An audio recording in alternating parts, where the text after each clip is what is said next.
Hey, you. Yeah, you. Do you mind being a victim of bullying?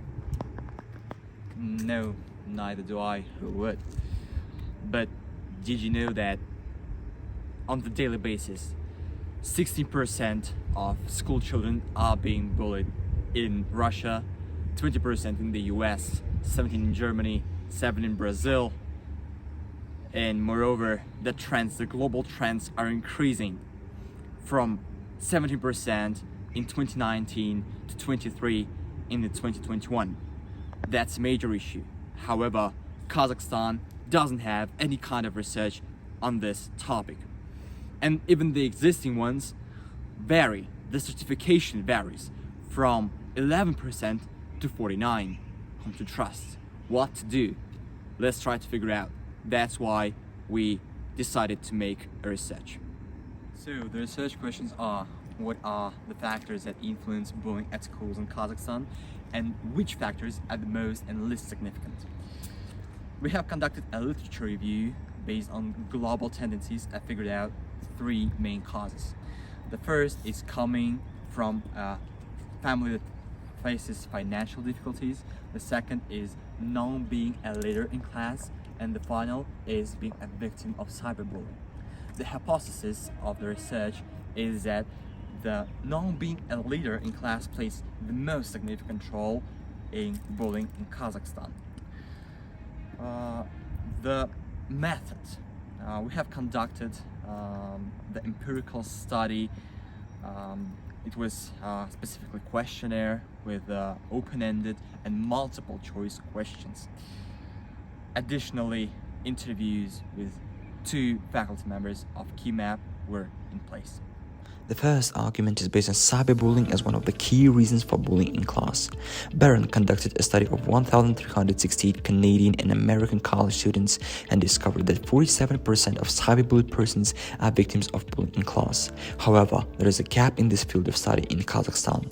Hence, a part of the research is dedicated to interview with faculty member of QMAP College of Humanities and Education, asking the following questions. Is a pupil of higher secondary division mentally strong enough to resist cyberbullying? Can victims of cyberbullying be subjected to real-life bullying at schools?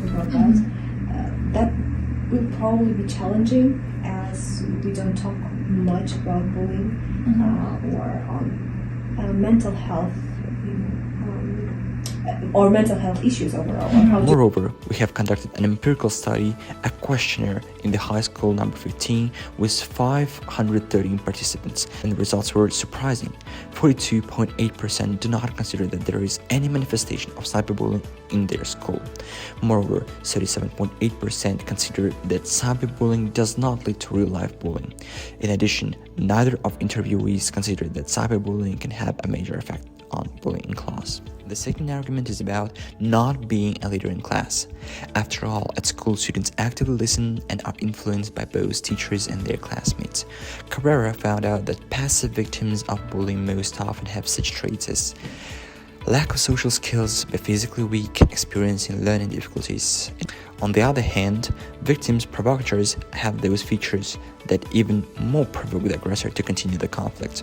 For example, data from the 2016 to 2017 National Survey of Children's Health for children aged 6 to 17 years with ADHD were evaluated among children with the symptom.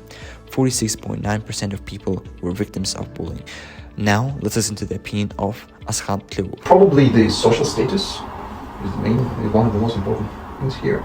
Because in our society, maybe there's a lack of awareness and education about the different personality types, and sometimes among kids, when maybe some person is introverted person, reserved person, a quiet person, or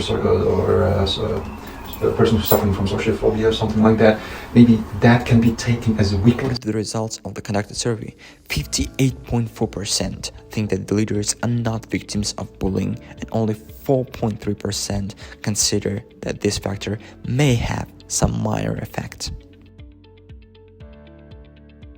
Third argument is the financial issues in families. According to research conducted by Pennsylvania Coalition Against Violence, 98% of abusive relationships caused by the financial position. This argument is manifested by difference in clothes, gadgets, and other items of people. For instance, if one group of pupils are friends who have the same priced clothes or any other things, they can be aggressors by which other pupils with low financial status can be bullied. Maybe due to age, not all children can understand this and not use violence to infringe on someone on his financial situation. The empirical study wanted to include the question on the approximate income of families. However, the school prohibited the position of such a question, but we changed this question to two other ones, and the results were the following. 72.10% of questioned answered that the financial position is important in pupils' daily life.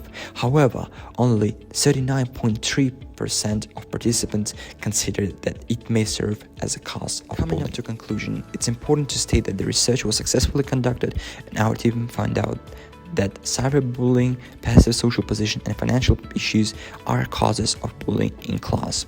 The hypothesis was confirmed as the leaders are indeed less bullied at schools in Kazakhstan, while cyberbullying and financial issues seems to have almost no impact.